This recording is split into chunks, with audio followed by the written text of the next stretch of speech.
안녕하세요. 4월 28일 날마다 주께로 말씀 묵상 보도록 하겠습니다. 오늘 본문은 사무엘하 21장 15절에서 22절 말씀입니다. 동고동락이라는 말 아시죠? 즐거움과 괴로움을 함께 한다라는 뜻입니다. 군대 입대할 때에 대부분 친구들의 배웅을 받으면서 입대를 하게 됩니다. 저도 교회에 친한 친구가 있었는데 그 친구와 군대를 같이 가면 참 좋겠다라는 생각을 했어요. 힘들고 어려운 군대 생활이지만 그 친구와 함께 있으면 잘 견뎌낼 수 있을 것 같다라는 생각을 했습니다. 물론 동반 입대는 같이 못했지만 그 당시에도 동반 입대라는 제도가 있었습니다. 친한 친구와 함께 지원을 하면 같은 자대까지 보내줄 수 있도록 그렇게 배려를 하는 제도였습니다. 힘든 일도 누군가와 함께 하느냐에 따라서 상당히 다르다는 것을 알게 되는데요.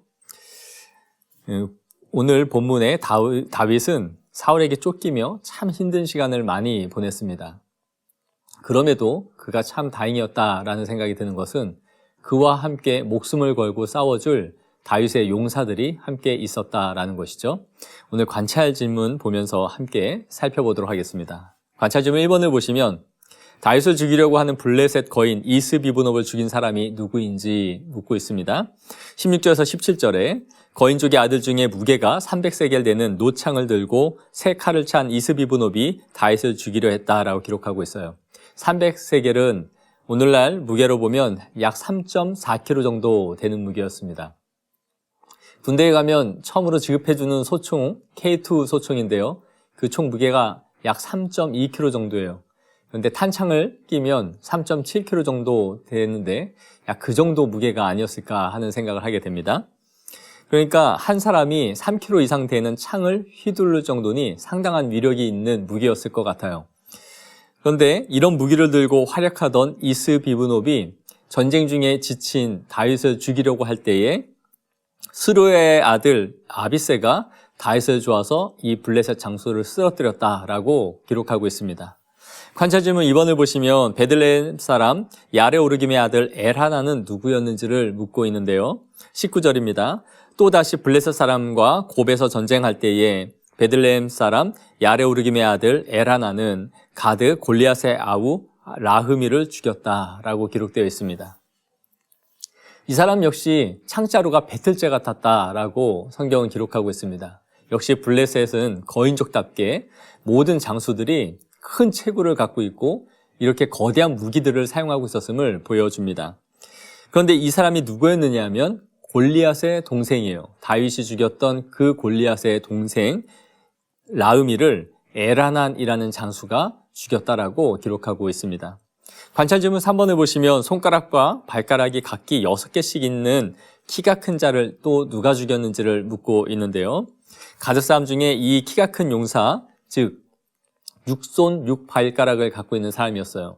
오늘날로 말하면 일종의 장애였는데 이 사람이 20절에서 21절을 보면 다윗의 형 삼마의 아들 요나단이 이스라엘을 능욕하는 것을 보고 또 이 장수를 죽였다라고 기록되어져 있습니다. 오늘 본문은 앞의 내용과는 크게 상관이 없어 보이지만 다윗과 함께한 이 용사들의 명단을 보여주고 있어요. 성경 기자는 블레셋을 대표하는 이 장수들 그리고 다윗을 대표하고 함께하고 있는 이 용사들의 이름을 지금 같이 기록해주고 있는 것이죠. 블레셋 사람들은 하나같이 거인족이었습니다. 그런데 지금 이스라엘의 장수들에 의해서 하나같이 추풍낙엽처럼 죽어가는 것을 보게 됩니다. 이스라엘이 40년 광야 생활을 했던 것을 우리는 알고 있는데요. 그 이유가 무엇인지 알고 있습니까? 그것은 하나님이 약속하신 약속의 땅을 정복하지 못하고 두려운 마음을 가졌기 때문이에요. 약속의 땅에 들어갈 수 있는 이유가 자신들의 힘과 능력이 있었던 것이 아니라 하나님을 바라보고 하나님의 손에 의지하는 것이었는데 이스라엘은 그러지 못했던 것이죠. 하지만 그들은 가나안에 거주하는 이 거인족들을 보면서 두려워 떨었고 자신들은 메뚜기 같다라고 비하했습니다. 그러나 이 비하는 자기들을 비하한 것이 아니라 자신들을 인도해 오고 계신 이 하나님을 평가절하하는 행위였던 것이죠. 즉 그들의 불신앙의 결과 40년 광야 생활이 시작되었던 것입니다. 하지만 오늘 본문을 보면 어떻습니까? 그렇게 두려워하고 겁이 많던 이스라엘이 아니에요. 다윗의 용사들은 이 거인족들을 아무런 두려움이 없이 용맹하게 쳐서 넘어뜨리고 있는 것을 보여줍니다. 오늘 본문에서 반복되는 말이 있는데요. 18절에 그 후에 다시 블레셋 사람들이, 또 19절에 또 다시 블레셋 사람과, 20절에 또 가드에서 전쟁할 때에, 즉 블레셋과의 이 전쟁이 끊임없이 계속 반복되고 있음을 보여주고 있는 것이죠. 그러나 다윗의 용사들은 다윗이 골리앗을 넘어뜨렸던 것처럼 모든 블레셋의 용사들을 하나씩 하나씩 격파하면서 무너뜨리고 있다라는 것을 본문이 보여주고 있는 것이죠. 블레셋은 쉬지 않고 이스라엘을 공격해 온 것처럼 우리도 오늘 하루를 살아가면서 계속해서 영적인 전쟁터에 놓이게 됩니다. 그리고 시시각각 우리를 위협하고 쓰러뜨리려 하는 것이죠. 끊임없이 우리의 영혼과 마음을 흔드는 일들이 우리에게 반복될 것입니다. 그러나 이 싸움은 혈과 육의 싸움이 아니죠. 오늘 본문은 이스라엘의 용사들의 용맹함이 어떠했는지를 보여주는 것이 아니라 다윗에게 승리를 주셨던 그 하나님이 이후에도 이스라엘 백성들과 함께 하셔서 계속해서 이 승리를 보장해 주시고 이끌어가고 계시다라는 것을 보여주는 것이죠. 사랑하는 성도 여러분, 우리도 동일하게 이 시대 가운데서 영적인 싸움을 하고 있습니다.